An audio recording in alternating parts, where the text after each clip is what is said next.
Assalamualaikum warahmatullahi wabarakatuh. Apa kabar anak-anak soleh dan solehah, ayah bunda yang hebat? Semoga senantiasa dalam lindungan Allah Subhanahu Wa Taala. Semoga kita masih akan diberikan nikmat iman, nikmat Islam, nikmat sehat, dan tentunya nikmat bahagia. Bahagia untuk senantiasa menjalankan perintahnya dan senantiasa menjauhi semua larangan-larangan yang Allah larang tentunya. Ayah bunda yang saya hormati, di masa pandemi ini mari kita sama-sama berdoa, ajak anak kita, ajak keluarga kita untuk senantiasa berdoa kepada Allah Subhanahu Wa Taala agar Allah segera mengangkat wabah corona dari muka bumi ini, sehingga kita bisa beraktivitas seperti sedia kala, bisa datang ke sekolah, bisa kumpul bersama teman-teman, bisa bermain dengan bapak ibu guru, dan bisa bermain bersama teman-teman yang lainnya. Selain itu juga karena ini memang masih masa pandemi, kita yang senantiasa dibatasin untuk keluar rumah, senantiasa menjaga kesehatan, senantiasa rajin mencuci tangan, kemudian mengkonsumsi makanan yang sehat, dan jangan lupa untuk bahagia. Itu pesan Ibu Dokter Ayu kemarin. Yang penting tetap bahagia, makan atau mengkonsumsi makanan yang sehat, dan senantiasa menjaga kebersihan. Ayah bunda yang saya hormati dan anak-anak hebat, melalui video singkat ini Pak Nang ingin berbagi kepada ayah dan bunda bagaimana memaksimalkan lembar evaluasi atau memaksimalkan kegiatan-kegiatan ibadah yang ada di rumah atau kegiatan-kegiatan rutin harian yang ada di rumah bersama keluarga. Karena kegiatan yang kita rancang dalam rangka mengembangkan atau menstimulus aspek akhlak. Sekolah Langit Biru memiliki 4 pilar, atau dalam kurikulum Sekolah Langit Biru memiliki 4 pilar aspek atau 4 pilar pembelajaran. Yang pertama itu akhlak, ayah dan bunda. Nah, kurikulum akhlak atau pilar akhlak ini memiliki porsi terbesar, yaitu 80%. Jadi pembelajaran kita memang lebih banyak dalam penekanan akhlak. Yang kedua baru memasuki logika atau knowledge, pengetahuan, bagaimana memberikan pemahaman atau pengetahuan kepada anak-anak kita melalui media-media yang ada di sekitar lingkungan kita, yang ada di rumah kita kalau di rumah, kalau di sekolah, yang ada di sekitar lingkungan sekolah, rumah, dan lingkungan masyarakat sekitar. Kemudian yang ketiga yaitu pilar leadership atau pilar kepemimpinan, yang kalau di sekolah itu dilatih dengan kegiatan-kegiatan outbound, kegiatan-kegiatan bermain bersama teman-teman, kegiatan game, dan lain sebagainya. Kemudian pilar yang terakhir yaitu pilar bisnis. Tujuan dari pilar bisnis ini dalam sekolah alam itu bagaimana mencetak manusia-manusia yang bisa bermanfaat untuk orang lain, bisa bermanfaat untuk lingkungannya, dan bisa bermanfaat untuk alam semesta tentunya. Oleh karena itu kami mohon kerjasama ayah dan bunda kita di masa pandemi ini, maka keluarga atau anggota keluarga lah menjadi basis utama dalam pembelajaran untuk anak-anak kita. Oleh karena itu sekolah memberikan panduan atau literatur sebagai acuan lah, bisa dikatakan demikian, dalam ayah dan bunda melakukan atau memberikan kegiatan-kegiatan pembelajaran untuk anak-anak.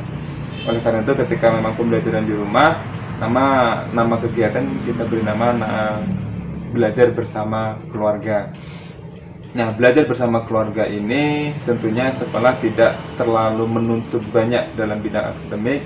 Yang jelas bagaimana kegiatan-kegiatan akhlak atau core value yang terkait masalah akhlak ini bisa dimaksimalkan secara baik. Berdasarkan evaluasi yang Pak Nang kemarin sudah nilai, beberapa orang memang ada yang belum sempat ngumpul ayah dan bunda. Jadi mohon maaf untuk di bulan Agustus ini atau belum ngumpul, mohon dikumpul karena itu akan melihat bagaimana perkembangan anak-anak di rumah dalam melakukan kegiatan bersama keluarga. Jadi bukan melihat sejauh mana anak ini mampu, tapi bagaimana tingkat realisasinya. Dan namanya proses pembelajaran tentunya ada yang diisi penuh, ada yang bolong-bolong, itu hal yang lumrah, namanya proses pembelajaran.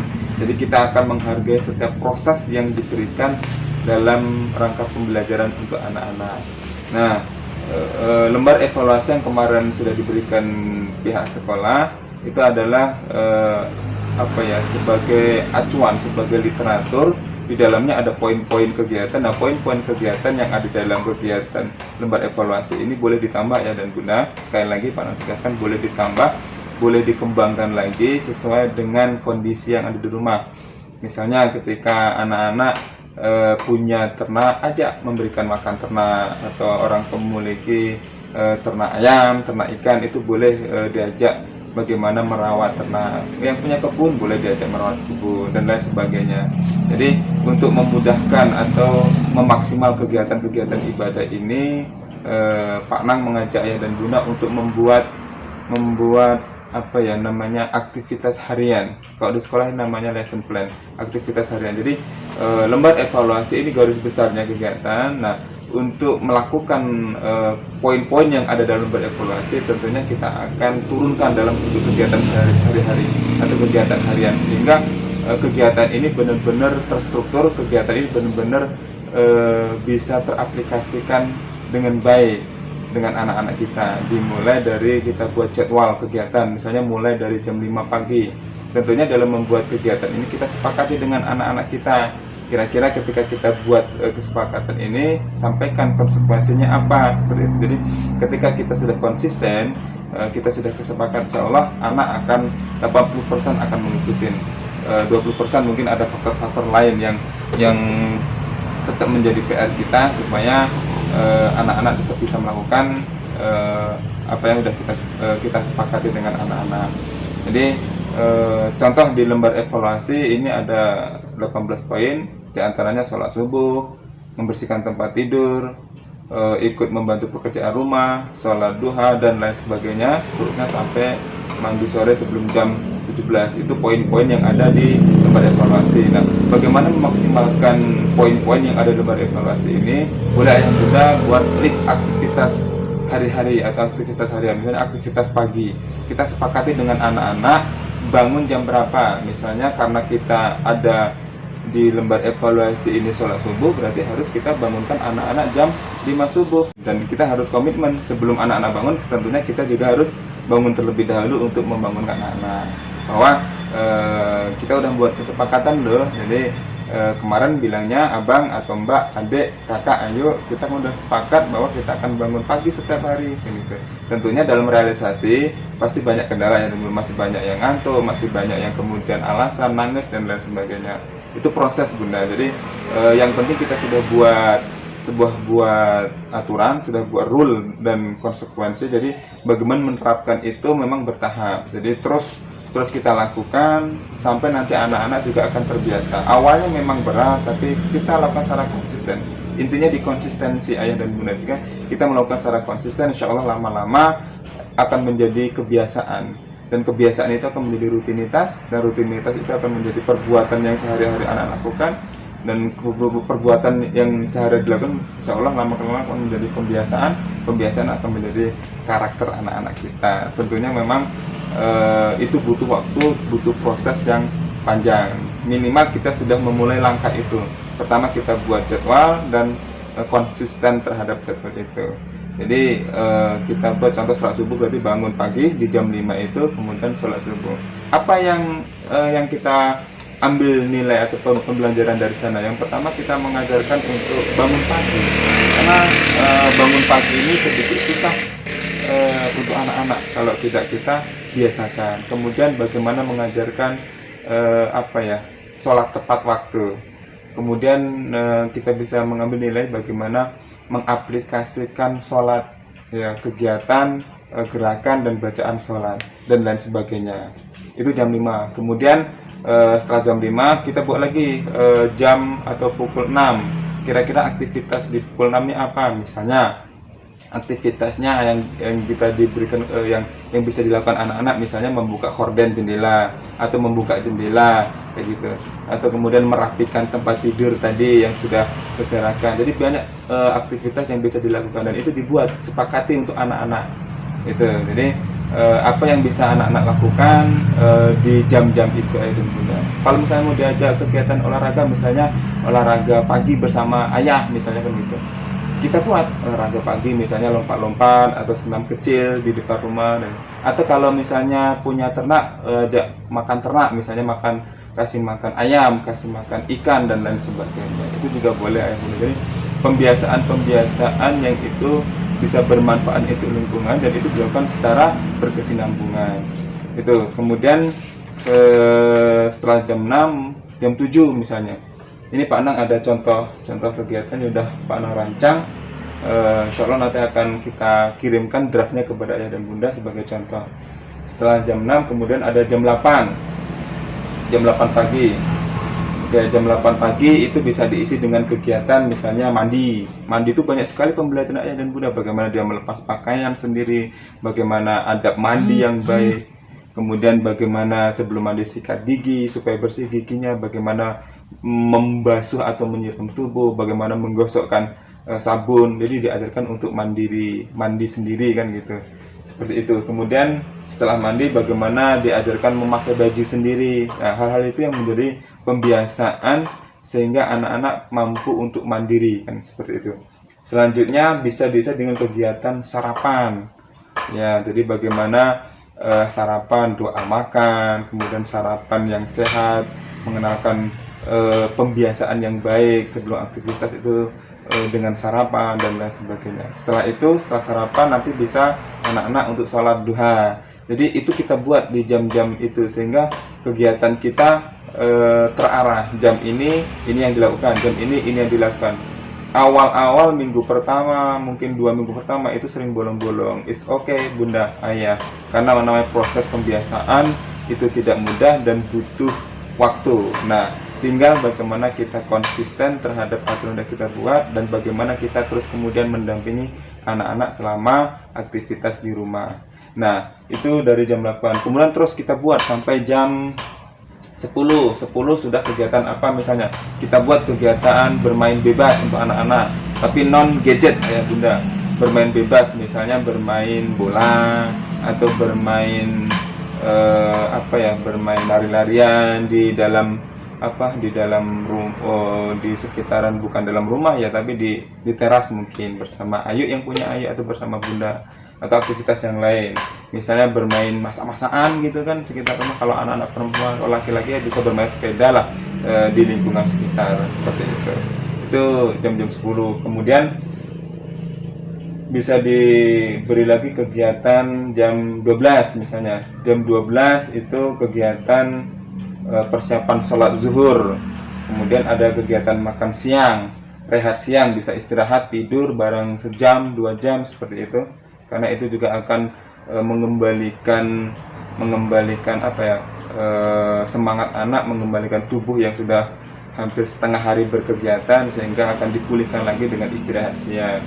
Kemudian bermain bebas lagi. Jadi lebih anak-anak banyak kita berikan eksplor, terserah bermain, tinggal bagaimana kita pengawasan kepada anak-anak atau pendampingan. Jadi kira-kira apa yang telah dilakukan baru kemudian kita kasih penjelasan. Misalnya ketika anak melakukan sesuatu yang kurang baik, baru kita ajak diskusi, ajak komunikasi apa baik dan apa buruknya, seperti itu. Itu dalam rangka memberikan pengetahuan, pemahaman kepada anak-anak. Seperti itu ya bunda. Kemudian selanjutnya jam 15, setengah 4 sholat asar, kemudian bermain bebas lagi. Jadi bagaimana kita memberikan waktu, jadwal sesuai dengan waktu, dan anak-anak melakukan sesuai pada waktunya. Itu dulu yang utama. Jadi bagaimana kita memberikan pembiasaan untuk anak-anak sehingga anak-anak bisa terbiasa melakukan rutinitas itu sesuai pada waktunya, sesuai pada tepat pada waktunya. Itu jam setengah 4, jam 15.30. Kemudian selanjutnya dari jam 15.30 jam 5 memberikan makanan peliharaan, misalnya kalau udah punya peliharaan. Kemudian mandi sore, membantu menyiapkan makan, misalnya kalau misalnya anak-anak mau diajak kegiatan misalnya masak, kegiatan nyuci piring dan lain sebagainya, atau membereskan pekerjaan rumah, menyapu dan lain sebagainya. Kemudian menyalakan lampu, misalnya rumah gelap, nyalakan lampunya dan itu. Bagaimana cara menyalakan lampu? Tangan harus kering, jangan basah ketika memegang stop kontak saklar. Bagaimana yang boleh dipegang, kalau misalnya kabel terbuka boleh dipegang apa tidak, itu bagian proses edukasi untuk anak-anak. Seperti itu. Itu jam 5 ayah dan bunda. Nah, kemudian ada waktu yang setelah jam 5, jam 6 misalnya, jam 6 kegiatannya sholat maghrib, kemudian tahsin, kemudian tahfiz, membaca membaca Iqra, membaca Quran, atau kita pengen mengajarkan menulis, kita ingin menggambar, mewarnai, menggunting dan lain sebagainya, kita bisa berikan kepada anak-anak. Yang jelas kita membuat jadwal yang sudah terstruktur, kemudian kita ajak anak-anak untuk mengetahui jadwal itu dan apa konsekuensinya ketika tidak melakukan itu, seperti itu. Jadi konsekuensi yang dibuat pun tetap dalam ranah edukasi, dalam ranah pembelajaran. Misalnya yang harusnya biasa beli es krim tidak beli es krim, yang biasa dibelikan jajan hari itu nggak dapat jajan. Itu hal-hal yang sepele, tapi itu akan melekat kuat pada benak anak bahwa ketika dia melakukan sesuatu yang salah, dia akan menerima konsekuensinya. Itu juga proses edukasi ayah bunda. Jadi intinya bagaimana kita membuat satu aturan yang sudah kita buat, dan bagaimana aturan itu ditaati dan aturan itu secara konsisten. Nah, itulah kira-kira hal yang kita bisa lakukan ayah dan bunda untuk membantu memaksimalkan kegiatan-kegiatan ibadah dan kegiatan rutin harian yang ada di rumah untuk anak-anak dan untuk ayah dan bunda. Tentunya kegiatan ini yang bermakna belum tidak sempurna. Yang jelas kita akan terus perbaiki, kita akan informasikan kepada bunda bagaimana cara-cara terbaik dalam mengembangkan kemampuan anak-anak kita, atau dalam menstimulus perkembangan anak-anak kita sesuai untuk menjadikan sesuai apa yang kita harapkan. Kita senantiasa berdoa, selain dengan ikhtiar yang baik, tentunya dibantu dengan doa-doa dalam kegiatan ibadah sehari-hari, sholat 5 waktu. Tentunya dalam kegiatan ini juga konsep dasarnya yang pertama harus kita sertakan dengan pembiasaan. Pembiasaan ini dengan metode keteladanan. Ketika kita ingin mengajak anak sholat, tentunya lebih baiknya ajak ayah, ajak bunda, ajak ayu, ajak mbak, atau ajak keluarganya untuk ikut sholat berjamaah. Mengaji pun sama. Hal-hal itu demikian kita coba biasakan anak-anak dengan kita kasih contoh, kita beri contoh. Ketika menyiram bunga, kita coba ajak menyiram bunga. Jadi kita yang melakukan, kemudian anak-anak mengikuti. Nah, itu yang kira-kira bisa dilakukan ayah dan bunda. Jadi semoga sedikit yang Pak Nang informasikan ini bisa bermanfaat, bisa membantu bunda-bunda atau ayah-ayah di rumah dalam memberikan kegiatan yang menarik, yang asik, dan tidak membosankan meskipun hanya di rumah saja.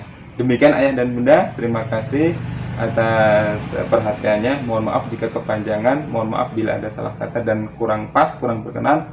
Pada akhiri, Assalamualaikum warahmatullahi wabarakatuh.